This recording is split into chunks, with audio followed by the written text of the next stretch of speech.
김희 대표님께도 좀 여쭤볼게요. 상업용 부동산 시장의 어떤 부실 문제는 아까 말씀 주셨고, 그것으로 인해서 지역 중소은행, 로컬 리저널 뱅크라고 보통 표현하잖아요. 네.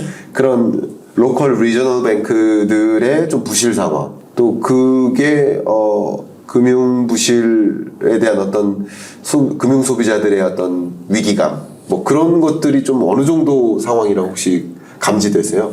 네, 저희가 지금 그 시장 자체에서 경험하는 거를 말씀을 드린다면은 보통 상업용 융자 자체는 어떤 그 큰 은행보다는 작은 중소 지역은행에서 주로 대출을 하는 성향이 있었기 때문에 그 상업용 그 대출이 상당히 지금은 많이 위축되어 있다. 그리고 이런 지역 중소은행에서도 상업용 건물에 대한 융자를 기피한다. 그렇죠. 이렇게 우리가 볼 수가 있고요. 그리고 상업용 그 부동산도 유형이 너무 다양하잖아요. 그렇죠. 근데 반면에 이런 그 거주와 관계되는 그러한 건물에 있어서는 조금 더 우리가 관대하다 이렇게 볼 수가 있어요. 그래서 그 3월에 그 라스베가스에서 그 바이든 대통령께서 그 연설을 했어요. 미국은 지금 심각한 주택난에 처해 있다. 이것을 극복하기 위해서는 지방 정부, 주정부, 그다음 연방 정부 그리고 우리 모두가 노력을 해서 짓고 또 지어라 이런 연설을 했었어요. 네. 그런데 보통 우리가 그 주택이 많이 부족하니까 이러한 그 지역 그 사회에서도 보통 이런 그 짓는 부분에 있어서 특히 이런 주택을 짓는 경우에는 이런 우리가 조닝 체인지라고 그러잖아요. 네. 그런 부분이 상당히 완화됐다고 볼 수가 있어요. 네. 그래서 보통 이런 고물가 지역일수록 그 대부분이 이 건물들이 많이 차 있잖아요. 네. 그렇기 때문에 이런 조닝 체인지 자체가 상당히 까다롭게 굴었거든요. 네. 그런데 이제 그런 지역조차도 특히 그 멀티 패밀리, 이 다세대 주택들이 짓는 것 자체를 별로 좋아하지 않았어요. 지역 주민들이. 근데 이제 그런 부분들도 조금 더 완화시키는 경향이 있고요. 그리고 저물가 지역, 인구가 많이 유입되는 지역은 인구 대비 주택이 시장에 나오는 그 매물량 자체가 많이 적기 때문에 많이 늘려야 되는 그런 입장이기 때문에 신규 주택을 활성화시킬 수밖에 없는 입장이거든요. 이제 그런 경우에도 이런 그 카운티 오피스 자체에서도 이런 조닝 체인지 부분에 있어서는 상당히 완화되고 그리고 관대하게 이렇게 해주는 그런 성향이 있어요. 그래서 그 지역 그 중소 은행들 중에서도 일단은 이런 그 아파트라든지 그리고 신규 주택을 새로 짓는 그런 프로젝트인 경우에는 조금 더 간단하게 그 언더라이팅 심사를 한다고 이제 볼 수가 있어요. 그래서 아까도 앞에서 얘기했지만 상업용 부동산 종류가 너무나 많다 보니까 그 유형에 따라서 조금씩 그 편차가 있는 것 같고요. 심지어는 이런 돈의 흐름도 은행 자체에서도 그런 부분을 상당히 많이 고려를 하고 있는 것 같습니다. 네. 좋은 포인트 주셨네요. 특히 체감적으로 여러분이 좀 느끼실 수 있을 만한 그런 포인트들을 많이 말씀해 주셔가지고 저도 이제 좀 뷰가 좀 확장되는 느낌을 갖게 됐는데요. 말씀하신 대로 유형별로 너무나 달라요. 그러니까 부동산 시장을 하나로 정리하기가 너무 어려워요. 특히 주거용이냐 상업용이냐가 다르고 상업용 중에서도 오피스냐 멀티패밀리냐 그냥 상가냐 이게 너무 지금 공실 수준이나 여건이 너무 달라요. 그러다 보니까 지금 상업용 부동산 부문의 부실 문제가 크고 그러다 보니까 또 이런 은행들이 상업용 부동산 시장에 대해서는 대출을 적극적으로 공여해주지 않으려고 하죠. 대출 태도가 굉장히 제한되죠. 그러니까 더 돈이 유입될 수가 없는 거예요. 공실이 메꿔질 수가 없는 상황인 거예요. 대출 태도가 그러니까 은행들의 대응이 부정적인 거죠. 그러니까 이제 이 정도면 조정됐어 하고 투자하고자 하는 투자자들도 좀 소극적일 수밖에 없는 것이고요. 근데 주거용 같은 경우는 계속 상승하니까 상승하는 흐름을 더 상승할 수 있게 견인해 주는 게 그쪽으로만 유동성을 지원해주는 방식인 거죠. 지금 은행들이. 그래서 투 트랙으로 이제 움직이고 있다라는 것을 여러분 좀 그림을 그리시면 좋겠습니다. 아까 말씀해주신 부분이 되게 인상적이에요. 미국은 주택이 부족하다.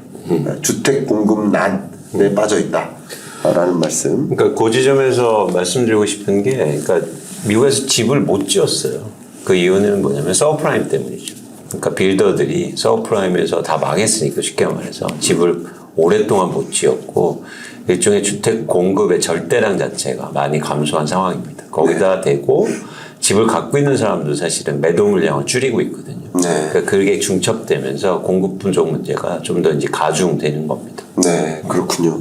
자, 이제 한국 시장도 좀 정리를 하고 미국 시장도 이렇게 분석을 했습니다. 네. 그러면 이제 한 가지 좀 중요한 게 이제 시장 자체를 또 보는 것도 중요하지만 정책적인 관점에서도 이 시장을 좀 가늠할 필요가 있는데 먼저 한국 시장부터 어쨌든 총선이 끝났잖아요. 총선의 결과를 여러분 잘 아시겠지만 뭐 이 서울 지역만 봐도 부동산 시장이라는 관점에서 투표가 좀 단행됐다라고 좀 해석될 만한 부분들이 많이 있었지 않습니까? 그래서 가장 좀 궁금하시는 게 총선 이후의 부동산 시장의 흐름, 그러니까 5월 이후 부동산 시장은 한국 부동산은 어떻게 될 것인가 이 부분 좀 궁금해하세요. 특히 우리 이광수 대표님이 어떻게 살 것인가를 또 책을 준비해 주셨기 때문에 네. 이 총선 이후의 부동산 시장의 흐름을 좀 가늠하고 접근을 해야 될 것 같아서 질문드립니다. 그러니까 미국 말씀도 이제 해주시겠지만 이제 미국보다 한국이 부동산 시장에 정책이 미치는 영향이 굉장히 큽니다. 왜냐하면 정책의 일종의 간섭도가 높기 때문에 네. 각종 규제라든가 그리고 세금들도 복잡하게 연결돼 있어서 정치와 정책에 미치는 영향이 크죠. 네. 그런데 여기서 어떤 영향을 미치는지를 좀 엄밀하게 살펴볼 필요가 있는데 결국에는 그 정책에 민감하게 반응하는 건 투자나 투기 수요자들이에요. 그렇죠. 네. 예를 들어서 한국에서 오랫동안 집을 내가 한 채 살고 있고 그러면 양도세 걱정 안 합니다. 그렇죠. 네. 네. 그러니까 그리고 뭐 다른 세금이라든지 아니면 보유세 이런 것도 걱정 안 하셔도 되거든요. 그렇죠. 99% 이상은 걱정 안 하셔도 돼요. 네. 근데 왜 사람들이 자꾸 세금 얘기를 하고 정치 얘기를 할까요? 투자로 갖고 있는 사람들이 많기 때문이에요. 그렇죠. 그렇기 때문에 일종의 거기에 대한 관심도 크죠. 그러면은 지금 정책의 관점에서 투자하는 사람들, 즉 투자로 집을 갖고 있는 사람들 입장에서 한번 생각해 보죠. 네. 기대를 엄청나게 많이 했겠죠. 뭐 규제 완화해 준대, 세금 낮춰준대, 보유세 낮춰준대, 공시지가 현실화 안 한대, 이런 정책들이 굉장히 많이 나왔잖아요. 네. 그러다 보니까 집을 갖고 있는 사람들이 어떤 기대를 했을까요? 집값 올라가겠다. 이런 기대를 많이 했겠죠. 네. 근데 총선이 그 기대하고 다른 결과를 만들 수도 있다는 거죠. 그렇죠. 그러면 어떻게 되냐면 일종의 매물이 막 증가할 수 있어요. 네. 그동안은 기대하면서 안 팔고 더 오를 거야 라고 생각했는데 이제 그 기대만큼 실망도 클 거기 때문에. 네. 제가 말씀드리는 방향성은 이게 누가 정치가 옳다 그런 말씀을 제가 드리는 게 아니에요. 지금 시장에 미치는 영향을 제가 분석하는 입장에서 객관적으로 말씀드리는 거죠. 이건 선호하고 상관없습니다. 이해를 하실 필요가 있어요. 네. 그런 관점에서 기대가 실망으로 이어지면 사실은 집값의 하락폭을 키울 수 있다는 거죠. 반대로 한번 생각해 볼게요. 지금 전 정부는 집값이 막 오를 때였죠. 네. 그때 정부는 어떤 정책을 썼습니까? 규제를 하는 정책이에요. 네. 규제를 막 발표했을 때 누가 기대를 많이 했을까요? 규제를 많이 했을 때는 아무래도 무주택자들이 기대를 많이 했죠. 막 기대해서 집값 잡아주겠지. 그래서 이 총선 때로 가볼게요. 2020년도에 그때 당시에도 그때는 여당이었죠. 네. 여당이 압승을 합니다. 네. 그러면 무주택자들이 환호했을 거 아니에요. 와, 드디어 집값 잡아주겠다. 네. 근데 실제로 집값이 그렇게 안 됐잖아요. 그러면 어떻게 될까요? 그 기대가 실망으로 이어지죠. 네. 2020년도에 대한민국에서요, 무주택자가 집을 가장 많이 삽니다. 네. 역설적으로. 네. 그러니까 그 기대가 실망으로 이어지는 거거든요. 그것처럼 사실은 이제는 반대 현상이 나타날 가능성이 크다. 그래서 저는 이번 총선의 영향을 오히려 기대가 실망으로 바뀌면서 그래서 지표로 나타나는 게 서울 아파트의 매도 물량이 역대 최고 수준으로 올라가고 있어요. 그러니까 실망하면서 이제 파는 거죠. 그런 상황이 가중되면 집값 하락폭을 키울 수 있습니다. 그렇죠. 네. 말씀하신 대로 어쨌든 여소야대의 형국으로 총선 결과가 나왔기 때문에 지금 현 정부가 이끌어가고 있는 이제 부동산 정책에 있어서 국회 통과가 반드시 필요한 영역의 정책들, 뭐 대표적으로 세제죠. 세제 개편은 국회에서 통과를 해야 되는 거니까. 그렇죠.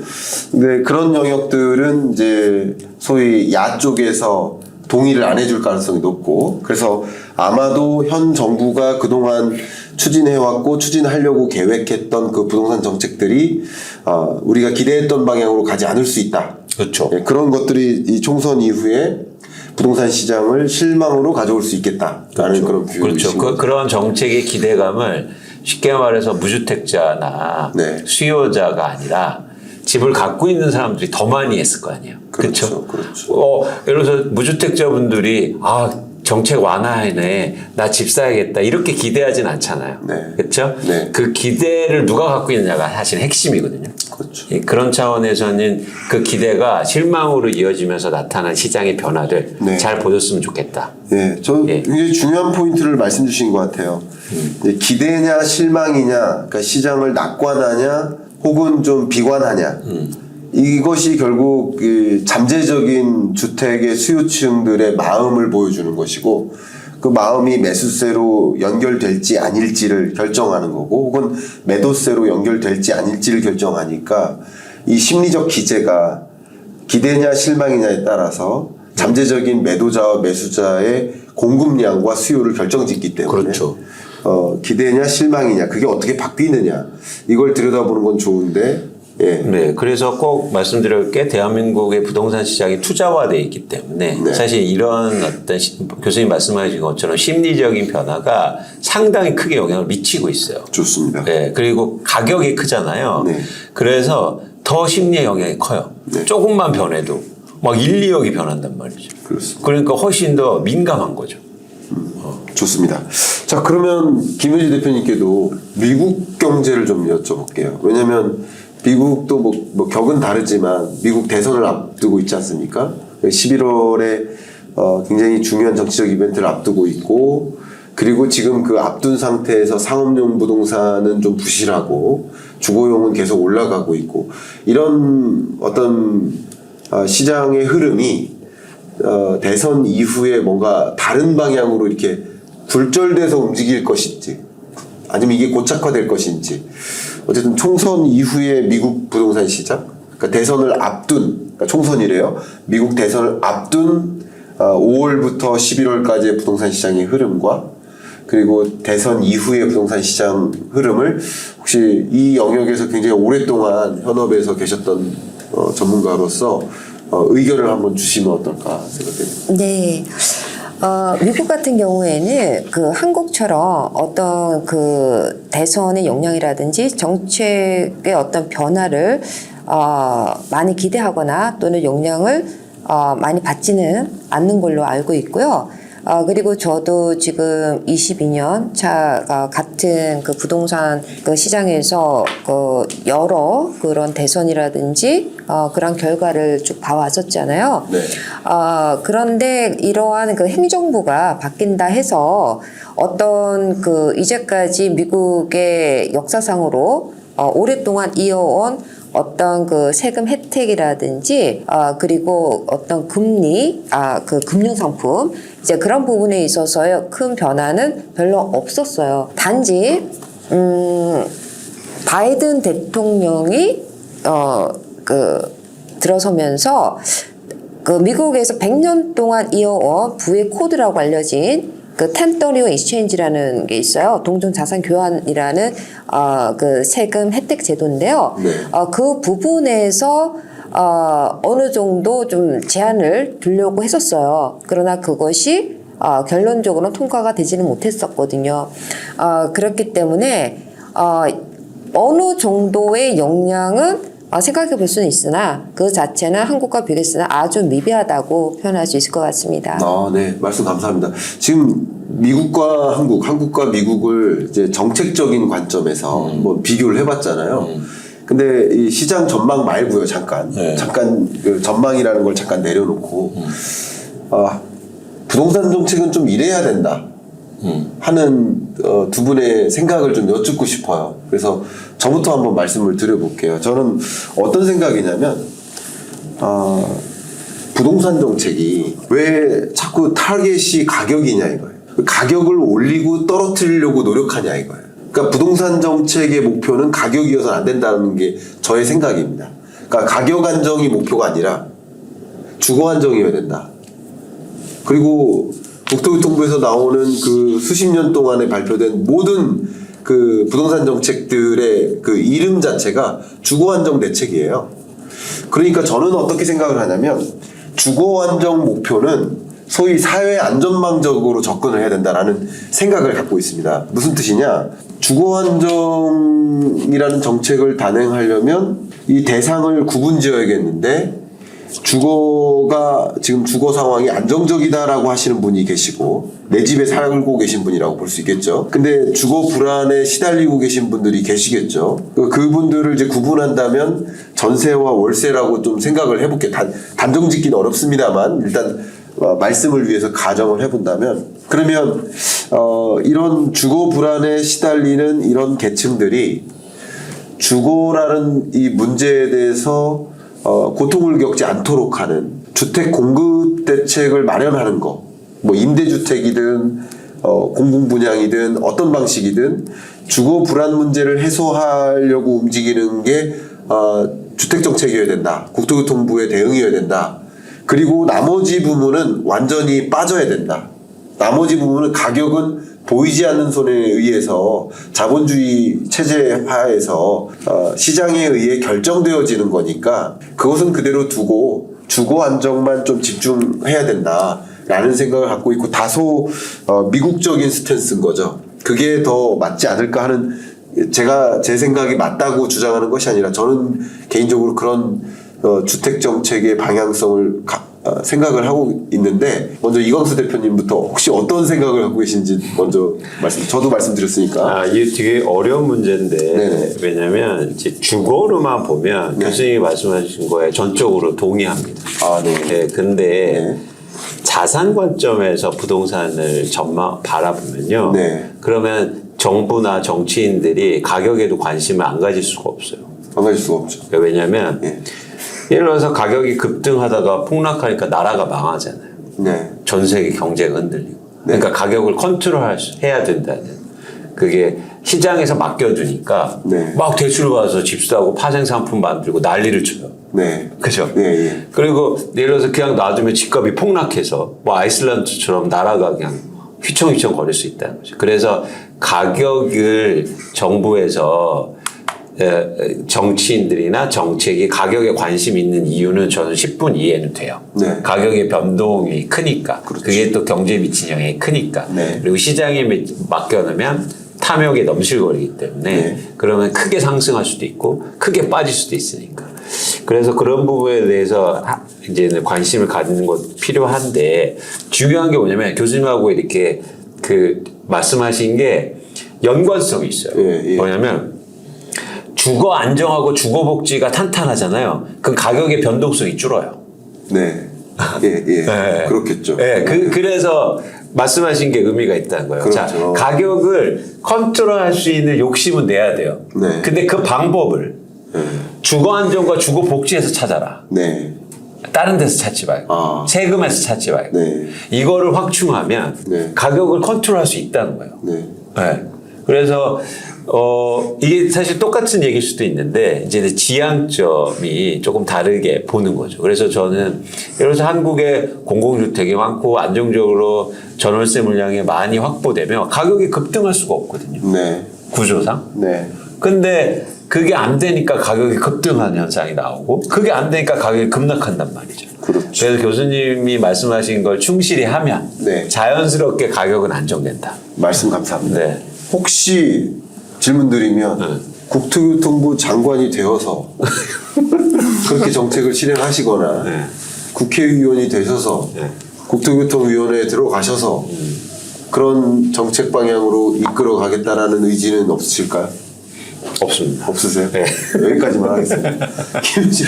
근데 잠깐 김현지 대표님. 근데 저 한 말씀만 드릴게요. 예. 김현지 대표님이 좀 방향성을 얘기 드리기에 좀 이 두 가지가 연관이 돼 있거든요. 아까 그렇죠. 뭐냐면 저희가 정치와 정치 얘기를 하고 왜 영향이 적냐 예. 이런 말씀 드렸죠. 한국과 미국이. 예. 또 그래서 저희가 어떤 정책이 필요하냐 이 얘기까지 했는데 한국과 미국의 가장 다른 점이 있기 때문에 영향도가 틀리다고 저는 봐요. 네. 그러니까 우리는 뭐냐면 주택을 쉽게 말해서 투자하거나 주택을 볼 때 가격 상승을 봅니다.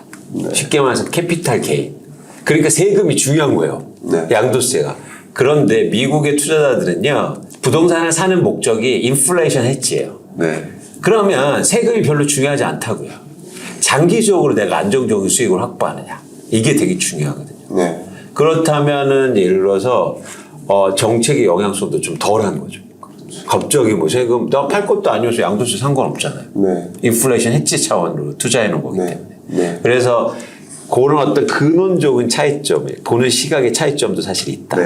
네, 그다음에 이제 김혜희 대표님 말씀. 네, 말씀 너무 존중하고 김희 대표님으로 이제 넘어가기 전에 잠깐 코멘트 드린다면 이제 자산으로 봤을 때 가격을 안정시켜야 돼. 그것도 맞는 말씀이에요.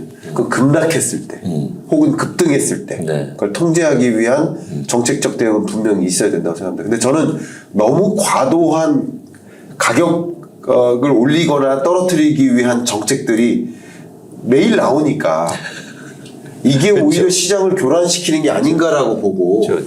가격을 시장에 맡겨놓고 안정적으로 오르거나 안정적으로 떨어지거나 하게 놔두고 최소한의 정부, 그러니까 작은 정부를 전 좀 지향하는 편인데 작은 정부로서 그런 급락이나 급등이 있을 때 그게 시장에 엄청난 교란을 줄 때 그때 가격 안정을 위해서 투입되는 것이고 평상시에는 주거 안정을 목표로만 움직이면 또 그게 또 자산시장의 안정으로 가져가지 않을까 네, 맞습니다. 하는 생각도 갖고 있는데 저는 이런 토론 너무 좋아해가지고 토론 말씀 감사합니다. 네. 혹시 김은희 대표님도 업계에서 정말 그루로서 오랫동안 활동하신 분으로서 미국 시장을 보시고 한국 시장을 보셨을 때 한국 부동산 정책 좀 이래야 되는 거 아니냐 하는 의견 있으시면 좀 부탁드리겠습니다.